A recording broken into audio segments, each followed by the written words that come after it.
Welcome to another episode of the Hospitality Mentor Podcast. Today, I'm very excited for this one. We've got Steve Palmer, the founder of the Indigo Road Hospitality Group, co-founder of Ben's Friends, and the author of the Amazon bestseller, Say Grace, How the Restaurant Business Saved My Life. Steve, how did I do on the entry? Was that You pretty did good? great, Steve. Thank you so much. I appreciate it. Thanks for having me on. Well, I appreciate you being here. And so, Steve, we always start this podcast the same way. The first question is, how did you get started in hospitality? Sure. I started when I was 13, washing dishes at Yin's Chinese restaurant on Chambly Dunwoody Road in Atlanta, making $3 an hour cash. And I thought I had struck gold. I got fed. I was the only English speaking person working in the restaurant. And I got fed dinner every night of food that I had never experienced.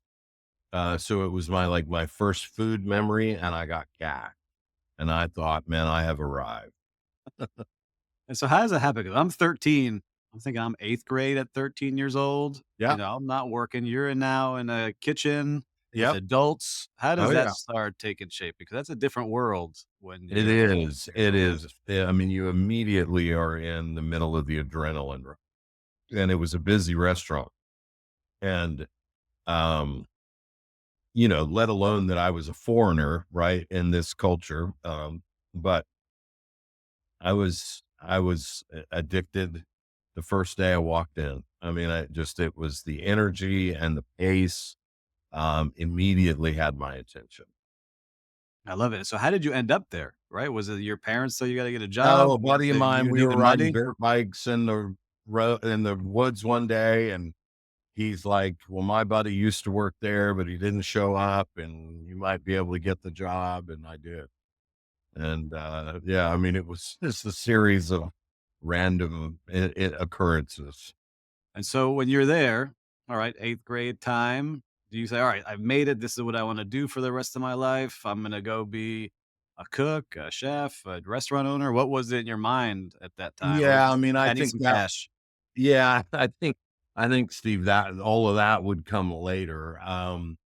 I just liked it, kept my brain engaged. I ended up working at a steak and shake on Roswell Road, and then Houston's, and then I opened the first Fuddruckers burger concept in Atlanta. But pretty soon, I was burning my hands. The chef was yelling at me. Pretty soon, I kind of figured out that, like, out in the dining room there was more money to be made.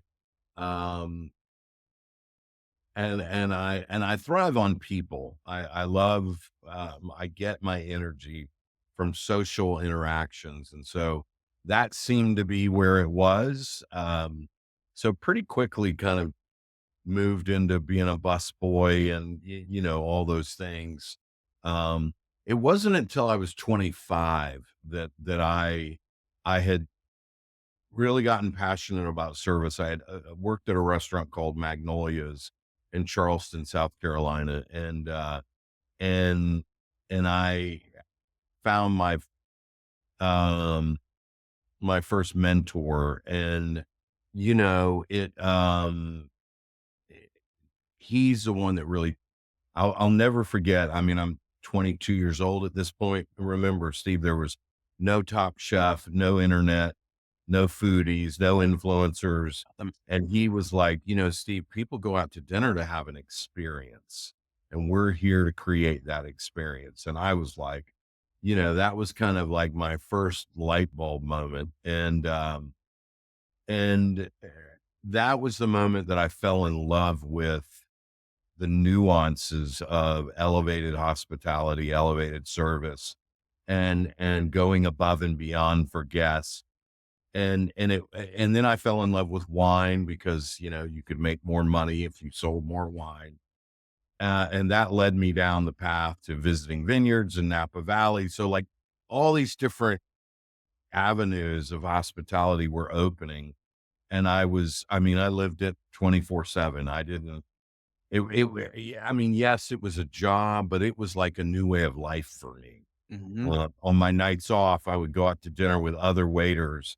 We would order bottles of wine and talk about them. I mean, it was really kind of all encompassing. But I remember on my 25th birthday, I had gone to college for like 5 minutes and then not gone to college Yeah. and really was sort of like, this is what I'm going to do for the rest of my life. I don't know. Again, we were not nearly as evolved as an industry as we are now. Hmm. Um, but I just knew that making people happy brought me a tremendous amount of satisfaction. Seeing others take my recommendations, the oohs, the ahs, the memories, getting to be a part of creating those kind of memories for me. I never felt like serving other people was a second class job. I felt honored to be able to be of service. And so, um, yeah, that was it was 25 when I went, okay, this is it. I love it. And so when you mentioned it, 'cause I think I was reading before, the mentor's name was Chris. Was Chris Goss? Was Chris that Goss. correct? Yeah. Yeah. Right. So Chris what Goss. was it about him that he kind of sought you out, or did you go seek him out? 'Cause I think that's sometimes what young I people. sought him out for sure. Yeah. Him and a guy named Steve Simon. And they went on to Atlanta to do big things and open their own group. But um, Bernie Smith was the waiter, and it really the credit goes to Bernie. I was bartending at a beach bar, serving frozen daiquiris, and Bernie came and saw me and was like, "I think you should apply at this restaurant." And I did not have the experience. And Bernie, day one of training, was like, "I got you this job. If you screw this up, I'm going to kill you." It's a good mentor. So, and Bernie and I are still friends to this day. So are Chris and I. So are all those guys. Um, but yeah, it was other people. Man, like the value of mentorship is something that it's odd. Lately, I've been hearing a lot of that. I just had people that believed in me and they saw something um, that I didn't see in myself, and I'm here for it. I'm here Yeah. because of it. And so how long were you doing, being a server? Because I remember this clear because I want to set the kind of the tone. Because when I was a young manager, I was working at the Delano in South Beach. And I had a group that was like the best servers I'd ever worked with. They didn't need my help other than to like place orders for them for what they needed Right. to be Right. successful on that floor.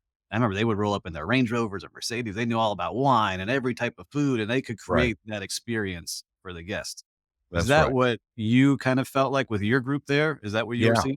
Yeah. Absolutely. We were professionals. I mean, we had business cards. We very much were like, request me next time you come in. And we did all of that with pride. Like we would be out in the community handing out our business cards saying, come in for dinner. I'd love to take care of you. So, those kinds of, uh, nobody had to tell us to act that way, right? It was so exciting and so infectious. The idea of constantly trying to take things to another level. Um, yeah, I mean, it was magic. Yeah, those It are was, it was it pure sounds like magic. you look at it, listeners, if you're not watching this on YouTube here, you can see Steve smiling and got a sparkle in his eye looking back at Yeah, those times. yeah. And so Maybe what someday I'll go back and I wait tables again, think so, just do it for fun for a shift. Yeah, Go I what are your places? romanticize, like, being 70 and working in a 3-table section, I was just telling that to one of my best friends, like, when I retire, I just wanna be a host at a restaurant, I'll just Right, sit people yeah, down and that's it. have Just, a good "Hey, how are time. you? Good to see you." Yeah, and so as you're doing that, a lot of people, "Hey, I wanna be a career server. This is what I wanna do." Right. And you can make good money and make a great career out of it. When does that start changing for you to where like, I think there's more to this than just being a server? Yeah, so, I at that by that point, I was sort of like one of the head waiters and would train the new servers. Wine had like I was doing staff education, like wine had become a huge focus for me. And I went to Atlanta to open up a restaurant called Canoe that was nominated that year, James Beard Best New Restaurant in the US. and I became the wine director. And that was kind of the initial step.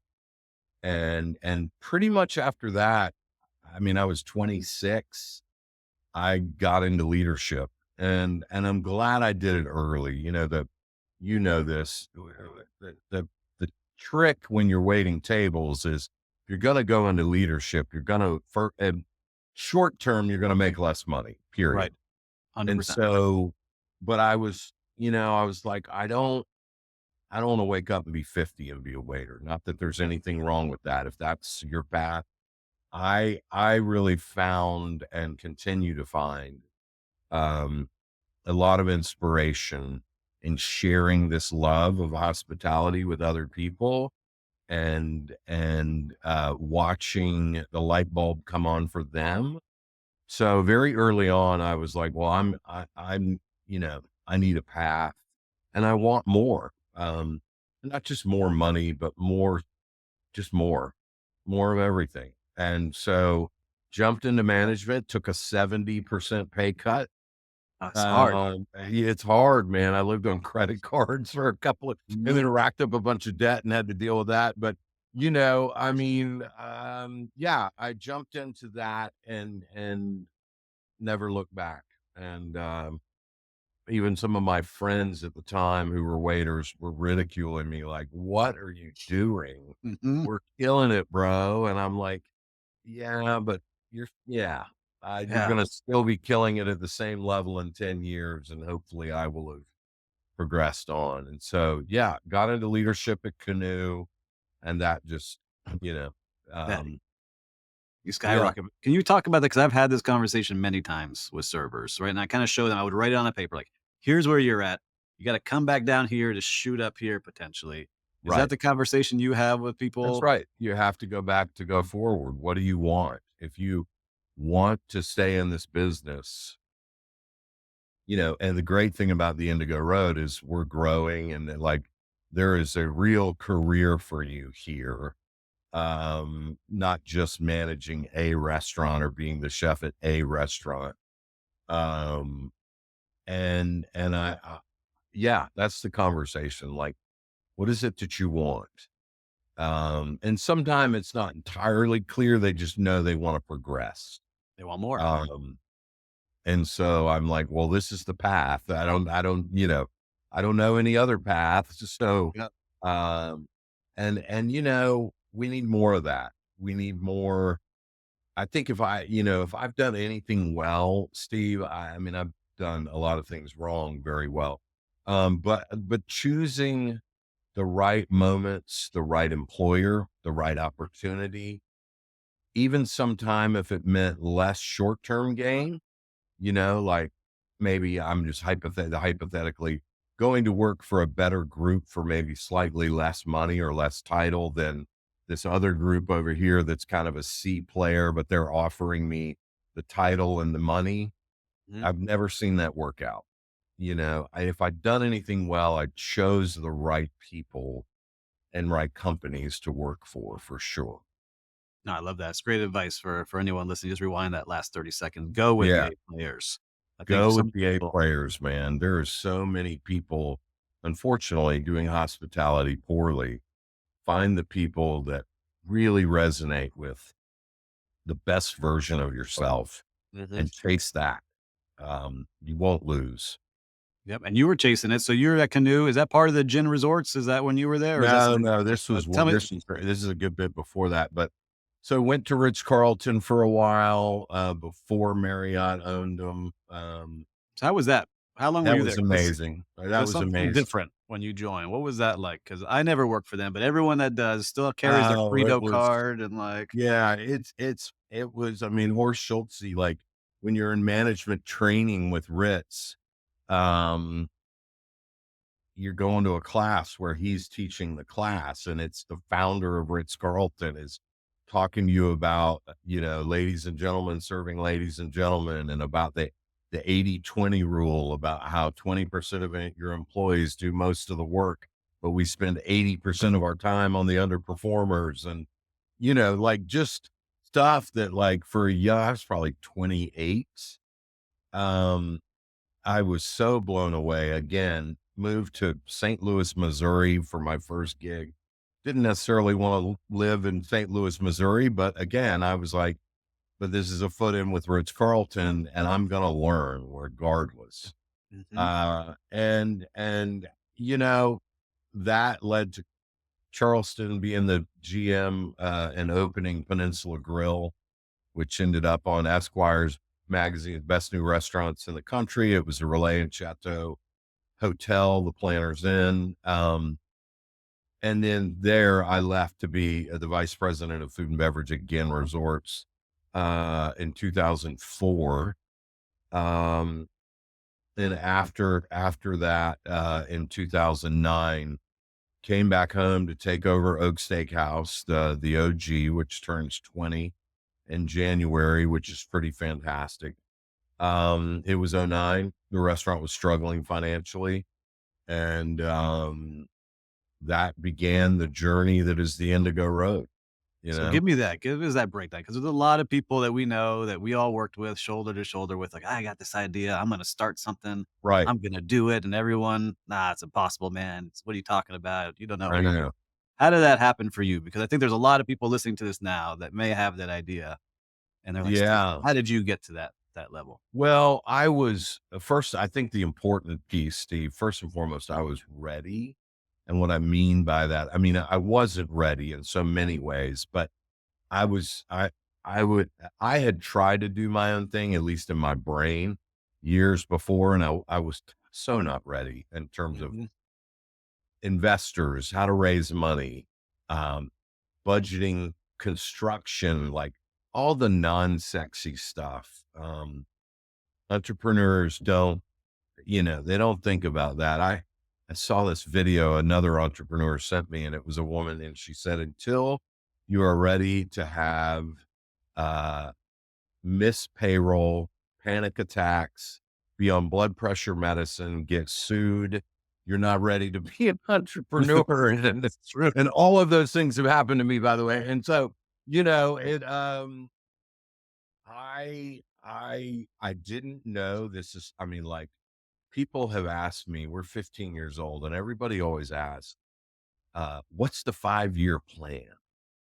I And guess next I have week, man. no idea. I'm winging it. I did, when I took over Oak, I knew at that point I had been a GM of one restaurant. So I knew I wasn't interested in that.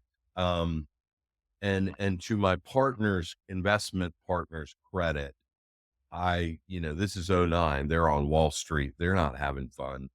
And I said, look, if we're going to do this, we have to start a group. I didn't even know what that meant. I just knew that I needed to be able to make more money than one restaurant.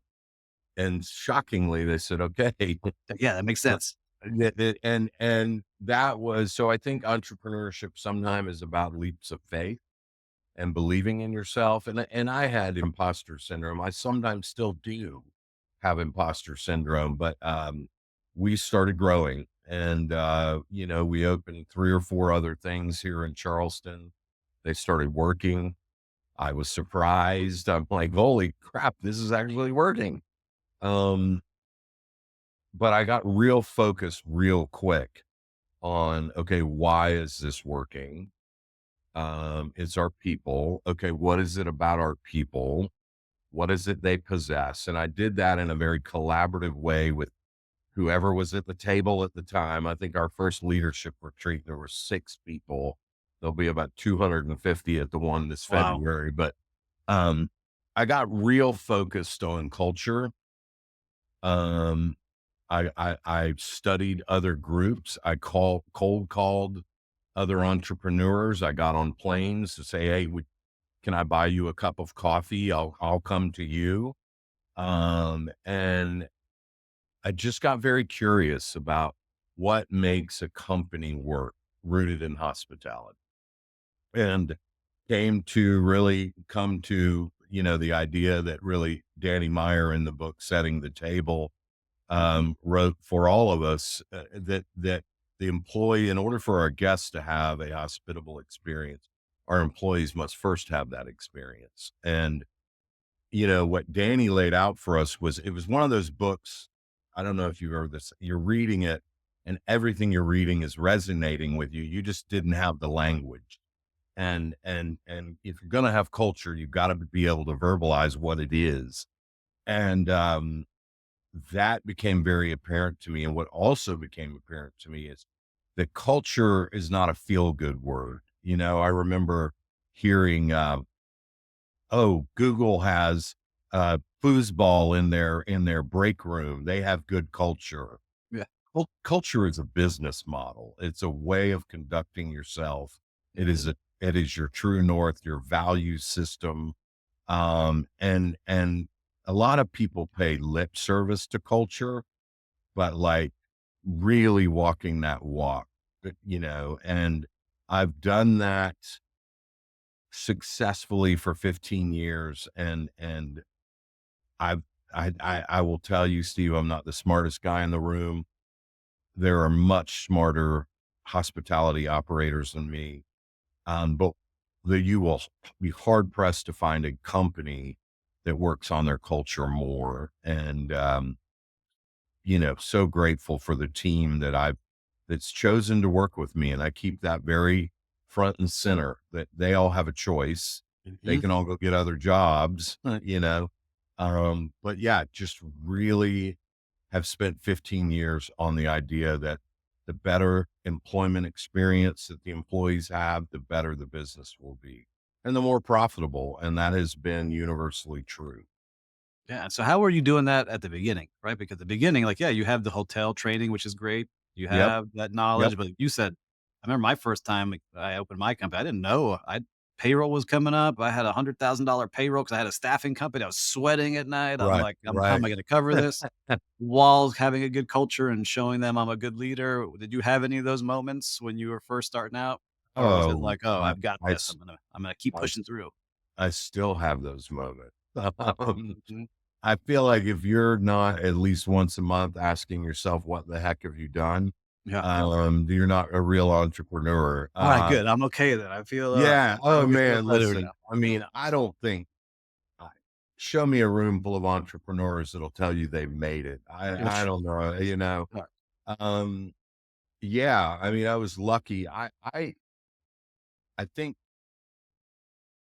getting older, paying your dues, you, there's no amount of knowledge that replaces wisdom, and wisdom can only be gained through experience, right? So I have gotten right as I was starting the Indigo Road, I had really done a lot of work on myself around what am I good at, not strengths and weaknesses, because I don't like that word weakness. Yeah, What do I naturally do well at? Which, not surprisingly, is the thing that I naturally enjoy. And what are the things that I'm not naturally good at? And let me hire somebody that is naturally good at that, and be okay with it. Like, get my ego out of the way. So when I took over, I knew that finance, like, I'm not going to sit and look at invoices all day and create spreadsheets. I want to be out interacting with employees, with guests. Um, so I hired that person. So I think, I mean, really and truly, and then it was the next person. And then, I think success is as much about knowing what you're not good at and being okay with that, man. Like, I am okay with that. And getting your ego out of the way, thinking that you have to have all the answers, that you have to, I say a lot, I don't need to be right. I need to be successful. Somebody else in the room may have a better idea. And it's, the people you've worked with them, I have, that are very combative, that are defensive, that aren't open to other people. It's all insecurity, right? yep, It's all insecurity. So, nothing will smash your ego quicker than starting your own business. you yep, know, and you imagine the worst scenarios, and then they don't come true. And then maybe the next time you go through something, you imagine slightly less worse scenarios. And it's just a process. It's a yep. process of growing, and I'm still growing. I'm still learning, Oh, you I love know? that. I love the way you just said over the last 2 minutes. Listeners should just rewind that because again, great advice that you're sharing here Yeah. for anybody. So when you start to grow, how do you decide? Like, all right, you've got this one restaurant in your mind. You convinced everyone we need a group. How did you start to open up the next one? Because that's very different than just having one. All of a sudden, you got a next one, and that Yeah. culture has to be carried over. And there's all new people. How did you decide this was the right time? Well, there are, one of the things that I've done well is travel and eat. No, I've stayed really curious about the industry. Mhm. Like anybody that's not in hospitality, that's not out there in the world seeing what other people are doing, you're missing it, man. You're missing it. I stayed very curious. So that meant over the years, I've gotten very passionate about different cuisines, different types of boutique hotels. So, we had a steakhouse and I knew that I was passionate. This was 2011, about this idea. Gramercy Tavern is my favorite restaurant in America. And Mike Anthony, the chef there, is a good friend. And I knew I was passionate about a modern American tavern. I also, um, Japanese cuisine, Japanese culture is something that I have always been excited about. I had never worked in sushi at all. I absolutely didn't know what I was doing Yep. when I opened Oku, the first Oku 15 years ago. I just knew I was passionate about it. So that has been my guide through 95% of the business decisions we've made.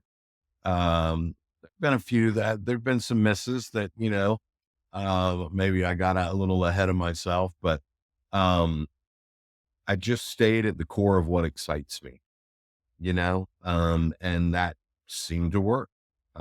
So, yeah, I wish I had a more Oh, it's good. scientific answer for you, Like you like, said, sometimes you just get into it and you just start seeing where it takes you. And you yeah. mentioned like you had there, not everything's a home run, right? If it was, we'd Oh, all no, be super no. successful. So We've had how did you we deal with some of those misses? Because that could be painful. Like, you put all this it's creativity. really, So really how do you deal with painful. that? We had, my 2 investment partners have become like, I mean, we're family and you never want to disappoint mom and dad, right? I mean, um, I remember we opened an Italian restaurant called Donetto in Atlanta that didn't survive COVID. And, I called Andy O'Keefe, best guy in the world. And I said, I was so distraught, cause it was a couple $1,000,000 and I had lost it. Um, And I just said, "Man, I just can't. I've disappointed you and I'm so sorry." And he said, "Steve, you're batting 850 and I would hire any baseball player that was batting 850." And that was like, the value of great partners. We've had to pay the money back and it wasn't like it was, Yeah, free. It wasn't charity. no, Yep. I always say if you want a seat at the big boy table, you're gonna take some lumps like the big boys do too. But yeah, having failures is part of it and it's painful. And it's tough when you have a dream or you're dreaming with a group of people about, ooh, if we did this and we did that, and then you put it out to the world to be judged. Maybe you get a bad review in the paper, and I mean, it's soul crushing. Let's just put it that way. I mean, I think sometimes people imagine that entrepreneurship is just this incredible ride, and I'm like, man, you better have grit, and you better really want to do it, whatever it is. Hmm. Uh, you better really, really want to do it because you know, take COVID. I mean, 23 businesses shut down in a 24-hour period. And I owe my partners and I owe the bank $12 million and we personally guaranteed these leases. And, that's entrepreneurship. Yeah, that's like Uh, I don't know how you didn't throw up yeah, for a couple yeah. of I days. mean, Like, you know, um, yeah. I mean, the reward, somebody asked me the other day, what do you like most about your job? And then I mean this sincerely. And I said, watching you enjoy your job. If you're leading other people from a place of me, I don't, you're not gonna, people will do a job and they'll do a job because they're afraid of getting fired. But you all know you're not getting the best out of people when they're just doing a job. Simon Sinek, who wrote the brilliant book, Start With Why, Mhm. said, it's not about being in charge. It's about taking care of those in your charge. And if you are going to be a leader, you better be you better understand. And I say this all the time, leadership is an act of service. And if you're not centered on that, if you're not centered on the idea that ultimately you're there to serve your team, they're not there to serve you. My why is, in order to experience the abundance, I must create it for other people. And, so I'm like, how do I improve their well-being? And my well-being naturally improves. Um, and that is the key to leadership. If you don't understand that, you're just managing. And I think managing and leading are two totally different things. Managing is like trying to prevent something bad from happening, right? Yes. Mhm. We're managing the downside. If you're leading, you're trying to create something beautiful and wonderful and positive and innovative and creative. You're never going to lead people if you think that they're there for you. You need to be there for them. So we have some golden nuggets of knowledge coming out of you, Steve. I I mean, love it. truly, why do you want to lead? Why do you want to be in a position of authority? Because Right. it's not authority at the end of the day, man. It's responsibility. Leading is it's a responsibility. It's not, oh, they have to do what I tell them to do because I'm their boss. Anybody who's been around for 5 minutes knows how Yep. fleeting that is. Yeah, they say, I will choose to go work for another boss that will help me and actually lead me. I love what you're Um, saying, 'cause I was talking about this over a glass of wine with a friend. Like, I wish there was more of what we learn in hospitality out in the culture. Like, you're hitting it now on the head, like yeah, actual being a true leader and caring about others versus yourself. And I think right. we're going to see a shift. I think Mm, we've gone through a period for a whole lot of reasons. I don't know. I'm an eternal optimist. You wouldn't have yeah, opened 35 restaurants and 6 hotels if you were optimistic or incredibly delusional. I believe we're starting to see, they're not a lot, but young folks that the light bulb for hospitality is coming on, and like, we want to tackle them when we and just shower them with love and coaching and encouragement. And yep. because I I think they're coming.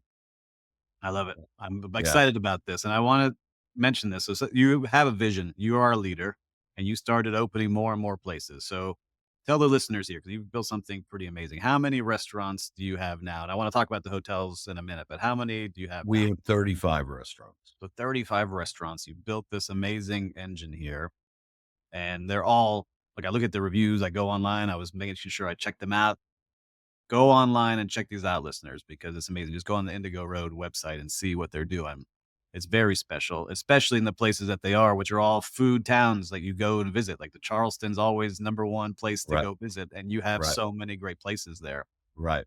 How did you build that clientele? Was it that mindset where you're saying, where inviting them, like if you were a server, like, hey, come ask for me next time, that you just carried through? Yeah. I mean, we always have been, and again learned this from Danny Meyer, gifting. We send the extra course, we send the dessert. But when my other buddy, Will Gadara, wrote Unreasonable Hospitality a Right couple there of on my years desk. ago, Yeah. yeah, Will is a good friend and somebody I love dearly. And Will, it's like the new generation of setting the table, right? This idea of surprise and delights, of seeing a customer individually, whether it's, you know, um, that they love to read and having a book on the table. My daughter shows horses, and the last time we ate at Indaco, they had created, kind of looked like a high school diploma. The Charleston Equestrian Society acknowledges Madison Hightower, and she just lit up. I mean, we are, and this is true of our hotels. The arrival, I checked into the Rivet House Hotel in Athens the other night for a Georgia Bulldog game, and my family was at Georgia, and um, big Georgia Bulldog blanket on the table when I checked in, like really trying to see one of one hospitality experiences that, you know, look, we know hotels and restaurants are opening at a faster pace than ever before. You mentioned Charleston is a very competitive city, and we know that they have a choice, and we kind of keep that very front and center. So why should they eat at our Italian restaurant versus the 9 other Italian restaurants that are here in Charleston? Um, and we gotta remind them, our Italian restaurant is 11 and a half years old, and there are bright, shiny new things, and we're all obsessed with the bright, shiny new place. Um, why do they come back? And they come back because the genuine warm hospitality. And I'm always amazed, Steve, at the amount of restaurants, the buzzy new places, whatever. They've got a good publicist. Their chef has got a story. He's cooking his grandmother's recipe. I mean, like the food media eats that stuff up. Yes. Um, but there's no hospitality. The server, yeah, they get the order right. The food comes on time. Like, fine, everything's fine. But there was no engagement. There was no like, it's nice to see you. Thank you for joining us. Um, and we try to double and triple down on that. And what's our secret sauce? It's that it's engaged hospitality. What's the best steak in town? Well, 5 different people are going to have 5 different answers. And for my culinary brethren, I am not diminishing what to call it, but what is the differentiator? Yes, quality of food, but it's how we make you feel. Maya Angelou said, people will forget what you did. They'll forget what you said, but they will never forget how you made them feel. And if you make someone feel welcome and appreciated, they're going to come back for that. They want that feeling, right? It's Yes. validated. It's a validation of where they chose to spend their time, their money, but it's deeper than that. It's deeper when you really make connections with people. We have restaurants in Charleston that I am now serving from going all the way back to my waiter days, 3 generations of a family. I waited on their parents. They started bringing their kid in. Now their kid is having kids. They're still coming, and what an honor. Good Lord. We have the Rose family who we love dearly. Henry's probably 7. The Wow. bolognese at Oak Steakhouse is his favorite every Sunday night, and I mean, See, this like, is what I love that I just see you light up talking about it. And this is oh, what it's we the need best. more of. This is what It's we the need more of. best. This is the best industry. I mean, this industry gave me everything. Taught me how to dress, taught me how to pay my bills, taught me how to talk to people from all different walks of life. It taught me to work with people from every walk of life. Like, hospitality is the best. I Yeah, think see, it's the best. it is. I love it. Everything I have, I owe to it. And so I love Everything. yes, that's how you are. That's how I am. And I just wish, like, I'm in Miami, so I'm in the heart of Miami. My offices are here in Miami. I'm born and raised here. But now it seems like it's all about the flash, right? It's like we spent Of $20 course. million on the Instagram decor areas, and Oh this yeah. bathroom has a mermaid in it. There's all these Oh things. yeah. Didn't I sexy fish? Didn't I like they Yeah. spent $32 million Some building out a crazy restaurant? things. Yeah, there's And a lot of those popping up everywhere, right. but there's not many where you can go several times a week. Like, I miss that. There used to be a couple, and I can't find them yet. And so if you find them, listeners, let me know. And I know a lot of my friends out there to get mad at me. I guess I go to your restaurants, they're great, but it's not. I need a neighborhood place I can go to all the time that Right. members Right. can go. Right. And it sounds like you've created that a lot, and that That's warmth you've cool. built. Right, and Yeah, so that's now you got that warmth, and people all of a sudden, what they start saying to you, "Steve, you need a hotel now. We wanna stay with you too. We don't wanna eat with you." How did that yeah. start? Steve, so we were doing and are doing restaurants in hotels. We were just doing the F&B, and I honestly started looking at like the front desk agent and the bell stand and the lack of hospitality, and I'm like, we could do that. Like, we could do that better. And so in 2019, boutique is how I travel, my wife and I. I mean, don't get me wrong. When it's Tuesday night and I'm just on the road for work, I'm at the Aloft or wherever.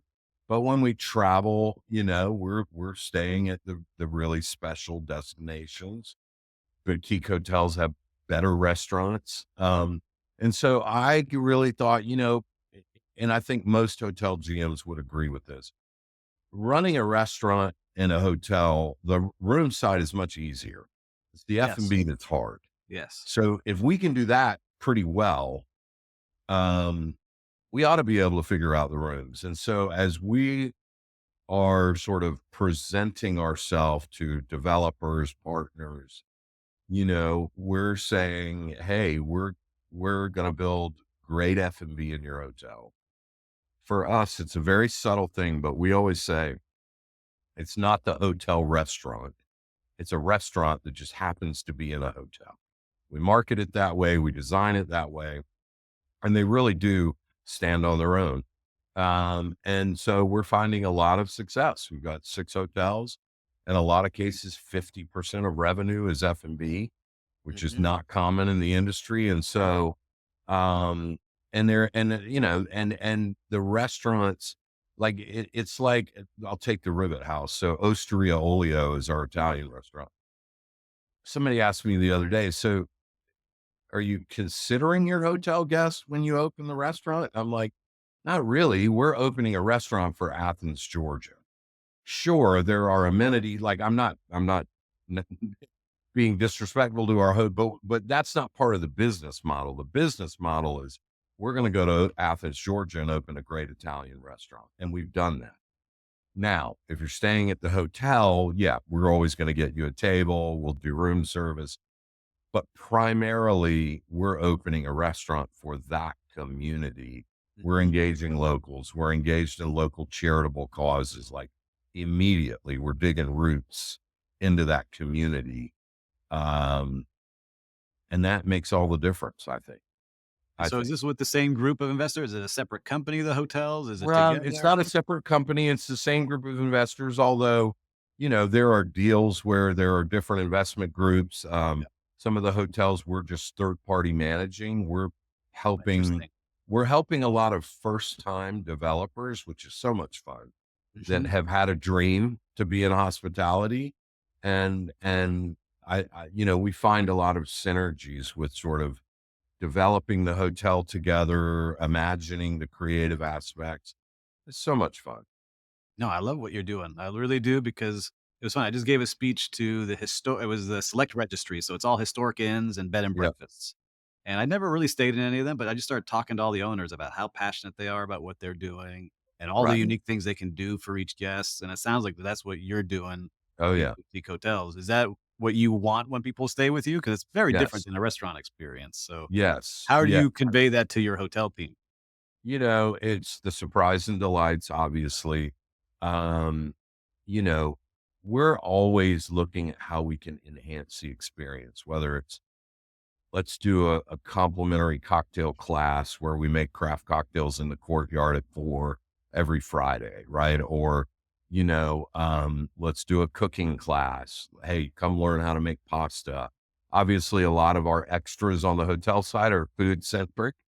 Um, but we have a director of outdoor experiences where if you're in one of our mountain properties, you can hook up with him. He's going to take you on a hike, make recommendations. He's going to book your third party experiences. So what's fun Love. about that, Steve, is it's never ending, right? We're just always like, Mhm. how can we enhance? How can we enhance? Because there are the physical assets, right? Like you want a nice bed and nice linen, and I'm a real pillow snob and I want the pillow to be a certain way. Yep. But it's everything that happens after that that really matters. I mean, having nice bath soap. So like I love all that stuff too. I'm burning a candle I bought at the Edition Hotel right now. Yep. Great scent. Um, Great scent. But it's the human engagement that really makes a difference. I love that. And And we had and again, not separate from the restaurant.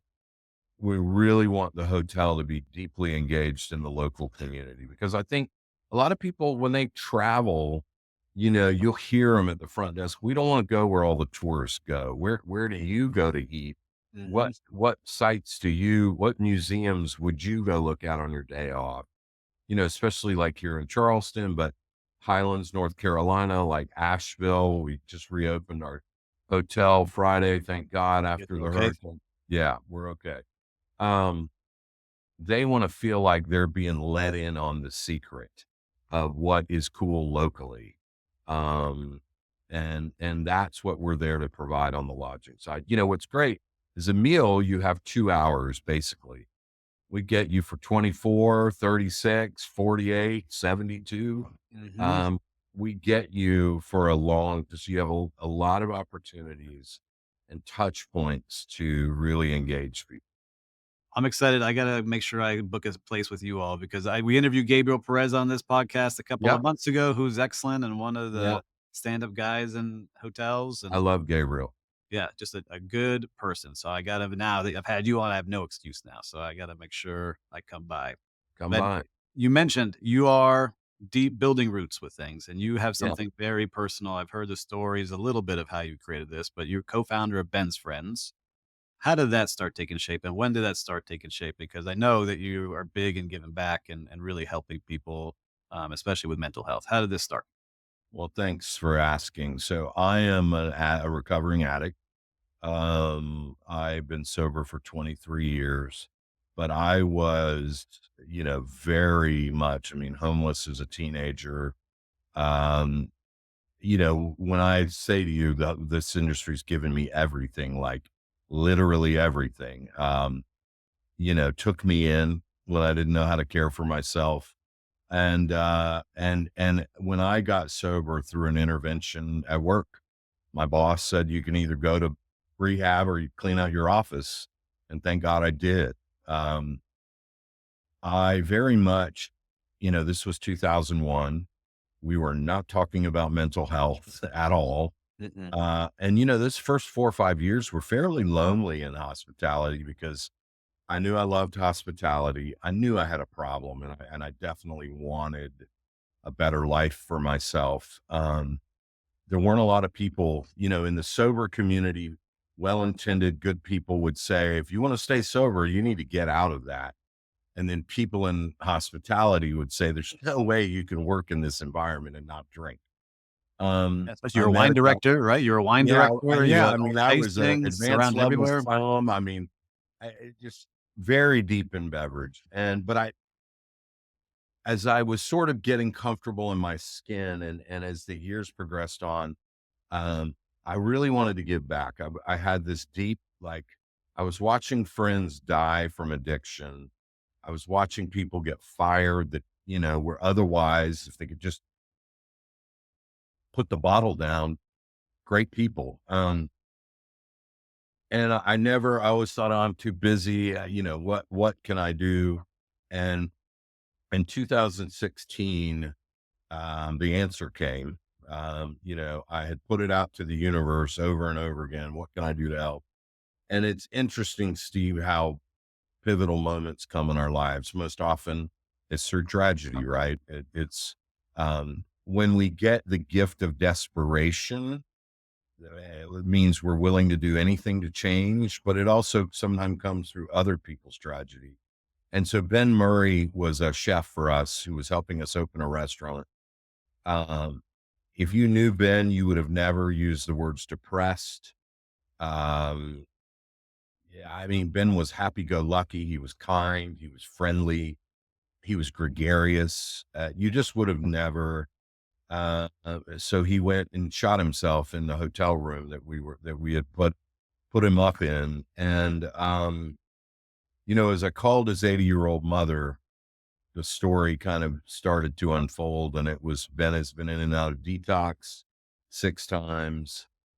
He would never go to those meetings. He would just get out and say, I'm fine. Um, and I didn't, I had no idea. We had no idea he was struggling. Opening night of that restaurant, there were 3 sober chefs in the restaurant that if Ben would have just said, I'm struggling, he would have done anything. So, Mickey Bax, who was a sober who had moved to Charleston, and was sober, doesn't work for us. We said, let's start a support group called Ben's Friends. And we, Steve, we thought it'll be this little local kind of support, for people that want to get sober in hospitality, run by people that are sober. And we're not a program, we're not competing. We're just a first step. And not long after that, Anthony Bourdain, the TV host, committed suicide, and he had struggled with addiction. And that to me woke our industry up. That moment, like, here's a guy that's getting paid millions of dollars a year to fly all over the world to eat, Yeesh. and he's not happy. And what is that? And so overnight, the New York Times called, LA Times called, um, Forbes Publishing and I agreed for me to write the book, Say Grace. And articles were getting written. And what would happen is a chef in Portland, Oregon would read an article and was like, well, I'm sober. I'd love to start a community. And we're in 23 cities now. Wow. And we have 21 Zoom meetings a week, women's meetings, late night. I just got off work meetings. Like, there's just beautiful, and it's coast to coast. The Zooms, like people from Spain and Italy, like it's wild. Um, I had no idea that it was going to grow, and I take very little credit for it.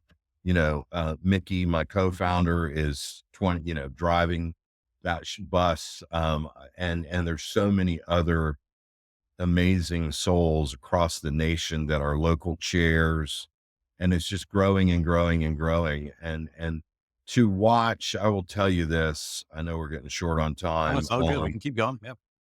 Um, I love my day job, and I love growing this company, and but the sense of purpose I feel when somebody comes in the doors and they're broken and the light has gone out of their eyes, and to, um, be a very small part. This isn't me taking credit, to then see them weeks later, months later, and they have hope, and they're smiling, and they're beaming, and they're being productive in hospitality. And they're like, wow, I can work in this business and not drink. There is nothing I'm ever going to do in my life that will give me that kind of, um, just overwhelming sense of awe that, and I think a lot about Ben, and like, just that this beautiful thing came out of this very tragic thing, out of suicide. Um, so yeah, I mean, we're involved in over 100 charities a year. We've raised $11 million for charitable causes this year. Ben's Friends is, not a part of the money. That has all gone to homeless and feeding people. I feel like if you're going to do business in a community, then you need to enrich the community. You just do. It's the right thing to do. Especially when we go to another city that already has a food scene, they already have hotels. They don't need the Indigo Road. So it's like, what are you going to contribute to this community? Are you just coming here to take, or are you coming to give? And I love it when I see it. I know it's meaningful to our employees who like embrace that, because food has the power to change things. I mean, our concept, Mercantile and Mash, here in Charleston, it's like a market concept. So 2 blocks away is the city soup kitchen, the neighborhood house, 2 blocks. Um, that irony is not lost on me. We raised $1.2 million. So every year we have a dinner, it's one dinner called Feed the Need, where 24 chefs in the city come feed. We raised $1.2 million in one event. Like, It's amazing. food has the power to change things. So yeah, that's my Listen, story. it's That's amazing. it. No, I hear what you're saying because, I've worked in kitchens. You see some of the people there that have been beaten down and they're Yeah. drinking and using drugs and they're having panic attacks on the floor. And, Yep. They get afraid to talk about it openly. So you just being able to do it helps. I've shared that before, like during the middle of COVID where everything was falling apart. I talked to BetterHelp. I needed help, right? I was Yeah. like, I was a husband, a father, a business owner, working in the giant hotels, like trying to do all these things at once. Right. And it's like everything's collapsing. Right. And so that helped me big time. So I know that the feeling of just for myself, of just Right. having the bravery to do it. And I've had others do it. And so I know you Yeah. doing it at such a large scale is just amazing. So just kudos to you, man, because that's not something that a lot of people would step up and do. They would just sit in there, sorry for Ben, and we'll move on. But Right. you actually made something big of it. Look, I could talk to you for another hour, man. I didn't. It's our first time we've met, and I feel like Yeah. I'm just getting to know you here. But you've done so much here, and I've got one last question for you. So you've Sure. done so much here, and we didn't even talk about your book. So listeners, go buy the book. Okay, go buy "Say Grace: How the Restaurant Business Saved My Life" on Amazon. Help support. All the money goes to Ben's friends. 100% of the proceeds from the book go to Ben's friends. So Good. So buy the make book. sure to buy the book here, guys. But for you, if you were going back and you could whisper in young Steve's ear, he's now dishwashing at 13 years old in eighth grade. What advice are you giving to him if he was starting today? I would say don't worry so much. It's going to far exceed your expectations, and just be who you are, stay passionate. I used to say in my 20s, Steve, there are people smarter than me with degrees and all of this, but you won't outwork me and you won't have more enthusiasm than I do. That's what I would have said. I love it. I think it's a great place to end this conversation. Steve, I am very grateful you spent this hour with us. You shared so much knowledge here. And listeners, listen, if you found something beneficial in this one, I'm sure somebody else will too. So make sure to forward this right now. Just take out your phone, pause it, send this to a friend that you think this would help. I know that the knowledge Steve just shared with us will be beneficial to so many people out there. But Steve Palmer, thanks for doing this with us. I appreciate you, man. Thank you, Steve.